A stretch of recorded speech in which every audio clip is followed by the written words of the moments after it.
Ever since my younger days when I got to experience the virtual worlds of Gran Turismo for the first time, I have had this undying, unquenchable flame for legendary Japanese sports cars.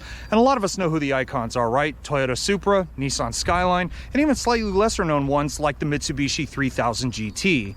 And while some of these names have since packed their bags and moved on, it hasn't stopped those manufacturers from trying to recreate that magic from the past. And if there's anybody who knows a thing or two about keeping their heritage moving forward, it's Nissan.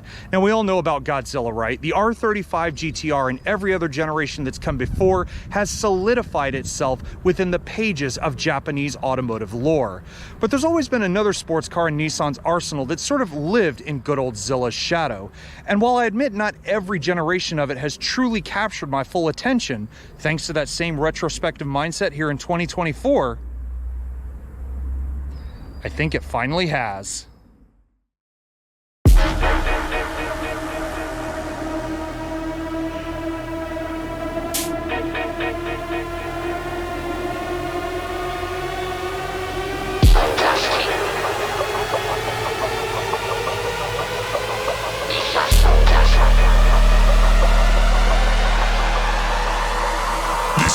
Clash ting, we now come to play.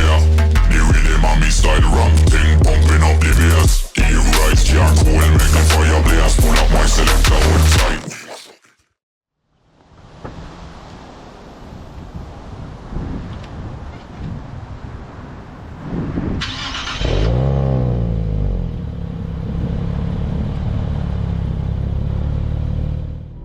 So before I get into the juicy details of the new Z car here, I just have to put one hand up and the other on my heart and admit something pretty strongly.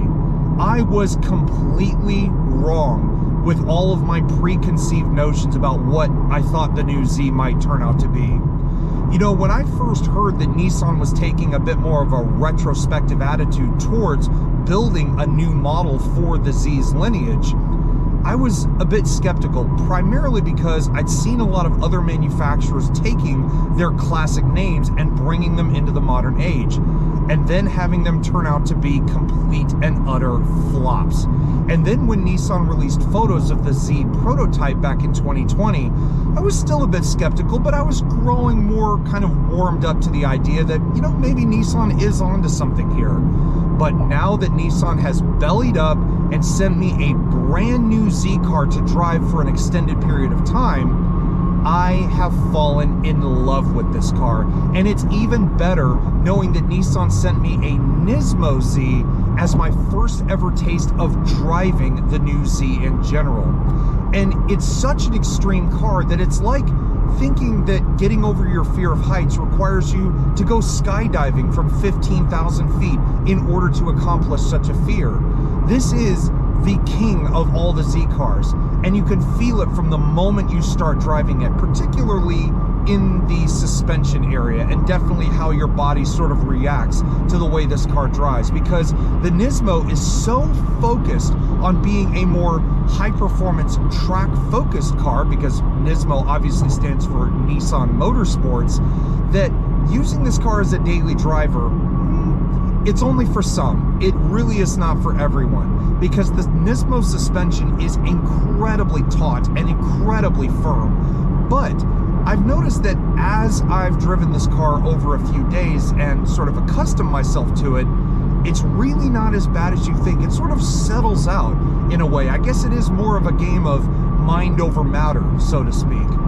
But in the sense of this car being a sports car, it is that title through and through. Because it isn't just a sports car in the sense that you're feeling every single nook and cranny in the road. It's the idea that this car is modern, yet it feels agricultural in a way. Because yes, I have a twin turbocharged V6 up front with 20 more horsepower and 34 more pound-feet of torque than you get in the standard Z car. I have the same 9-speed auto that's available on the standard model as well. But the sound this car makes is nothing like that snarling, tooth-bearing monster that you might expect out of a lot of other sports cars that compete against the Z. The V6 in this, it howls like that lone wolf on the hilltop howling at the moon. just singing that soulful tune, but yet you know, if you crank this thing all the way up into Sport Plus mode, which the Nismo is the only one that gets that, by the way, and perhaps you're feeling a little more inclined to use the paddles up here on the steering wheel versus, say, just putting your foot down, the reward is there in spades and then some.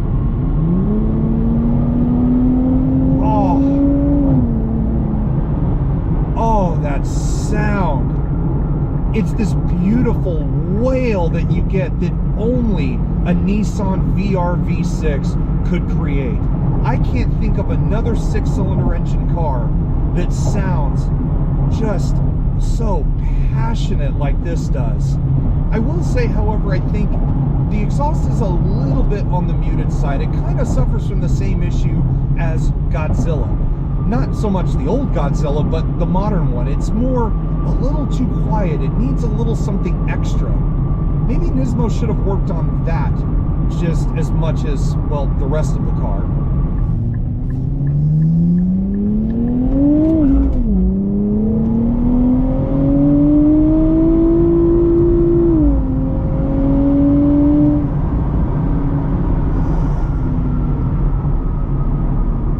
God almighty!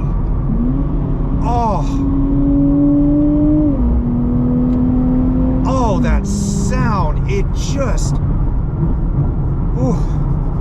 Has anybody else got goosebumps? But just suppose the cash is really burning a hole in your pocket, and you think the Nismo is that drug, that way to curb your speed freak nature.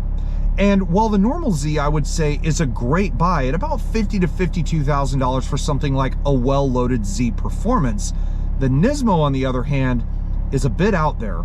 Because if you were to stack apples to apples, the Nismo MSRP is about $15,000 more than the Z Performance. And that is a huge delta when you're talking about just getting more performance out of the Z platform, but probably not getting as much in the way of features.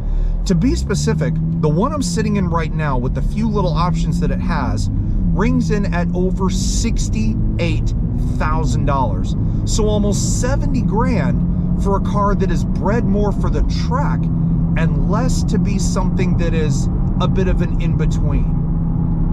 That's a bit of a head scratcher for me, but I will tell you, the price, the performance, the ride quality, the handling, all of that stuff is one thing.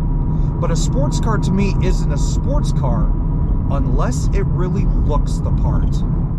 And look the part this car does. Now, I will say there is nothing wrong with the normal new Z car. I think it's a fantastic idea for a well-rounded, well-proportioned, retro, modern design new sports car. But the Nismo is something truly special. And to prove how limited this car is to see, I've only seen 2 other Nismo Zs outside of the one I'm showing you now. The first one was black, the second one was gray. And while I think colors like that are a bit obvious when you're speccing a limited production sports car like this, you guys just have to appreciate the one I'm standing in front of. With its passion red and super black two-tone paint job, this is the most jaw-dropping, drool-inducing sports car I've ever had the pleasure of standing with. But as you start to drink in the Nismo's details, you walk around towards the front, and the feeling for me goes from one of a like heart-skipping moment, like love at first sight, to almost being like a heart-stopping moment, because what I feel like I'm looking at is the evil, grinning face of a great white shark. And it's all thanks to how the Nismo has been upgraded and styled in such a unique way. It starts with the grille. It's much wider, and although you can see slight remnants of the original Z's grille shape with these sort of squared off sections here, the fact that it's been made a little bit wider, it's a little more rounded off. Of course, it is trimmed in full gloss black. It looks absolutely sinister down here. It looks like it's ready to swallow anything in its path. Of course, you have to have a big Nismo badge up there on the front to let people know this is the king of the new Z cars. You do have a little bit of tech going on here because you have the front park assist on this particular test car. And going back to the color, if this was in a different one, you would actually notice the subtle Nismo red accents going along at least the lower sections of the car. But then you go from the shark's mouth to seeing its beady black LED eyes. It is LED everything up here. The only thing you're not getting is any form of auto high beam assist, but I love the rounded LED daytime running lights, which combine to form your LED turn signal here across the top. LED low beams, LED high beams, all comprised inside of a fully blacked out housing. And while there is some safety tech going on up here, that's not really the primary focus of the Z car in general. While I said the face of this Nismo Z might have given me a bit of a fear factor here, I think the best angle for looking at any of these new Z cars is when you see it from the side. What I'm looking at is a giant collaboration of every single Z generation from before melted together into one modern take. From the base of the windshield forward, you have a modern take on the classics, 240, 260, 280Z. In the middle where the greenhouse sits, you've got the late model stuff, 350, 370Z. And then as you follow that long curve all the way down the hatchback to the tail, you've got a modern take on some of my favorite generations, Z31 or Z32. So I love how Nissan has instilled so much of their heritage into this car. It's almost as much as one car could take in general. But speaking of taking things, this car can take some corners, as you saw on the test drive, and that's primarily down to what it rolls on. Now sure, we've got 19-inch gloss black wheels with a nice little Nismo insignia. That, you think, would be plenty enough detail to talk about. But it gets even better. The Nismo rides on standard Rays Engineering lightweight alloy wheels, and underneath, at least on the Nismo version, you have massive 15-inch 4-piston Akibono brakes here in the front. Now, the brake discs are large, but the one thing I wish they were is I wish they were drilled and slotted. I think that would provide a little bit better cooling, especially considering this is a more track-based car. But speaking of the track, you need grip as much as you need braking power out there. So on the Nismo as standard, you get Dunlop Sportmax GT660 tires staggered just like every other Z. Here in the front, you've got 255/40 series, and in the back, 285/35 series. And as some might lustfully walk their way towards the door and expect to be tempted by all kinds of curves and swoops and indentions and everything like that, Nissan kept it a little more laid back than most might like. You've got the body lines that trace along the door and curve up across the fender here. You've got that bulge in the hood that's sort of in the shape of a big shield as it trails off to a point going down the nose. But Nissan hasn't gone ballistic here, and I actually like that about the new Z car. But the details don't have to be so in your face like the Nissan body cladding along the bottom, which has that little indentation towards the rear. The details can be subtle in a way too. I love the black on the mirrors pairing nicely with the black roof on this one. I love the LED turn signal lights. You've got more red accenting here as if the whole lower half of this car doesn't have enough of it. And this test car also has blind spot monitoring with rear cross traffic alert, but it isn't some bright little icon here in the corner of the mirror. It's hidden right in your peripheral, right where the mirror actually mounts to the bodywork itself. So it's kind of thoughtful on Nissan's part to do that, rather than having you look all the way out to the edge of the mirror to see if someone's in your blind spot. What I think is a little less thoughtful though is the key fob. We've seen this thing since, well, basically the mid-2000s, so it is getting a bit on the old side. But what I think is a little bit more disappointing for me about this particular one is no form of a Z logo on the top. It would be so nice if I threw this on the table and people knew that I was driving a Nissan Z car. But to most people, if I put this in front of them, they'd think I drove a Sentra or a Versa or a Rogue or something like that, not an almost $70,000 limited production sports car. But it has the functions you need: lock, unlock, panic, and a releasable keyblade that comes out of the bottom, which handily this car actually has externally mounted keyholes, so there's no kind of hide and seek trying to find your way into your car manually should this key or the car go dead. But at the moment, the car is locked, as you can see by these very nicely sculpted door handles. So if you want to get in, just use the key or just push the little button on the side. You can hear one little beep unlocks it, and then just hit it again in order to lock it. As much as the front of the Z might hark back to the days of its origin, when I look at this car from the rear, I feel like I'm seeing cars more of my generation, again being given more of that modern taste. But I love a lot of the sportier details. That huge spoiler that's standard here on the Nismo, I honestly think it should be either available or standard on the majority of Z cars in general. I love the taillight design, how you've got the split LEDs for your brake lights, you've got LED turn signals, reverse lights connected with that black piece right in the middle. It just completes the middle section of this rear end overall. You got more of the black stuff going across the middle, and again, yet another Nismo badge right there above the license plate. But then hidden amongst the aggressive diffuser across the bottom, you have one of the best sounding stock V6 exhaust systems I think I've ever heard.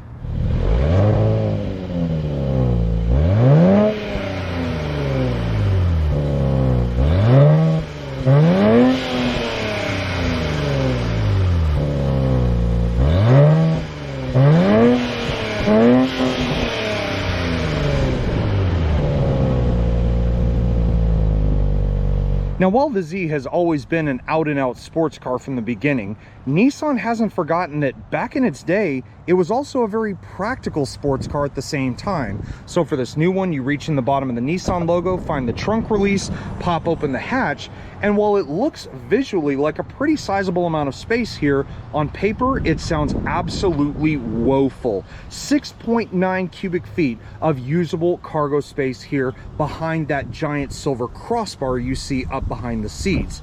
Now, it may sound small, but I have fit travel bags back here. I have fit a huge grocery shopping trip back here. I've fit a whole ton of stuff in this car just to see how practical this car can truly be. And even better is, in this case, if you pull up that carpeted floor mat, dig around underneath a little bit, this car has a full tire repair kit hidden down there, along with all of your other roadside assistance goodies. So it may not have the biggest back end of any sports car in its category, but it means it can still haul all of your stuff around while still raising your heart rate at the same time.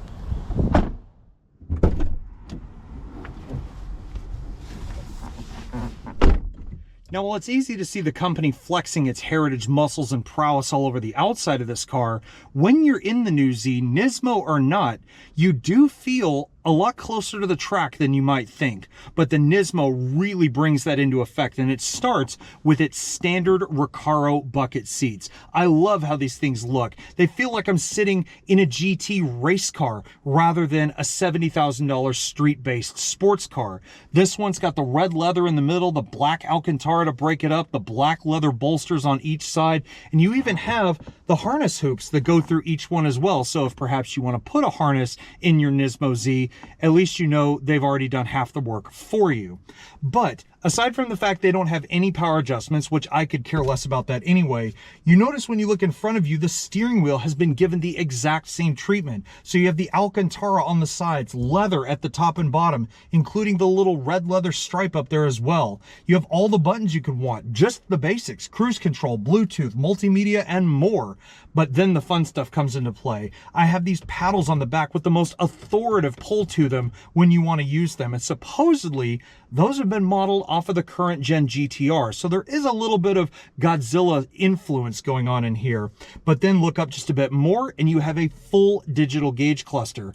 Now you could make it look just like any other modern Nissan out there, but my favorite viewing mode is when you flip it up into the sport mode. And I'm not just talking about it being linked to the drive modes, because it's actually not. You could view it like that at any mode or any time you want. And I love the center tachometer with the Nismo and Z insignia in there, and all of the other performance data you could possibly need.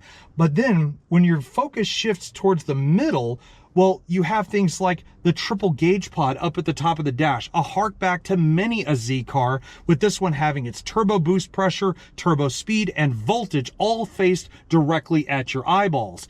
But then when you look down, well, if you're expecting to have the most lavish infotainment system of any Nissan out there, let alone for a car this price point, this one's more just the basics. But that's not a bad thing, because again, this is a driver's car. It's not meant to be the most upscale sports car you could think of. So you have a 9-inch screen with all of Nissan's new Connect infotainment. You have navigation, you have Android Auto, you have Apple CarPlay, you have your backup camera, you have Bluetooth. Those are really all the things you could possibly need, right? Well, Nissan did go one step further that I actually appreciate, which is they gave the Nismo version a factory Bose audio system. Now, you can still get a Bose system on the standard Z as well, but I think if you're going to, say, be cruising to the track and you want to enjoy some tunes, I think most enthusiasts will still genuinely appreciate this one. But really, the screen is the end of all the fancy stuff in here. As I said, this is meant to be a driver's car, so if you're expecting a fancy digital climate control, you ain't gonna get it. You have a single zone system with every kind of need you could want. I mean, you really don't need anything more than a single zone with just 2 seats, right? But if you're expecting to charge your ancillaries in here or other electronics, you have one USB-C and one USB. That's all you get. You don't even get a wireless charger, at least not in my test car here. I love the anodized red for the start button and your drive mode switch. But then once you get past that, well, you get to one of the most peculiar shift mechanisms I've ever used. I keep expecting every time I put my hand on this to find a couple of mouse buttons up at the top because it literally feels like it is linked to a computer. But you can pull it straight back. You can go through reverse, neutral, drive, and even flick it further back to go into manual mode, with your little park mode being a button on the top. But then as one final touch to wrap it all together, Nissan gave this thing a manual handbrake. Oh, hallelujah. I'm so glad to not see any kind of electronic interference when it at least comes to setting the parking brake in this car. So talk about turning your Z into a drift missile, eh? And just when I thought the fun times were never going to stop, unfortunately, our time with the brand new Z car has unfortunately drawn to a close. And I don't know where to even begin with this thing. It has definitely solidified a spot in my automotive psyche. Having only seen this car at auto shows and maybe at a dealership here and there, but now finally getting the chance to drive it for the first time, I absolutely understand why Nissan went the direction that they did. And before anything else, I have to give the biggest thank you of all to Nissan USA for not only partnering up with me for the first time, but doing it in such a grand fashion. But if you guys have enjoyed yourselves here today, please give this video a thumbs up, and also while you're at it, hit the subscribe button down below, because trust me, without partnerships like Nissan and without subscribers and viewers like yourselves, things like this would never have existed in the first place. But in the end of it, guys, I hope you enjoyed the video, and I will see you all in the next one. Take care, everybody, and stay safe.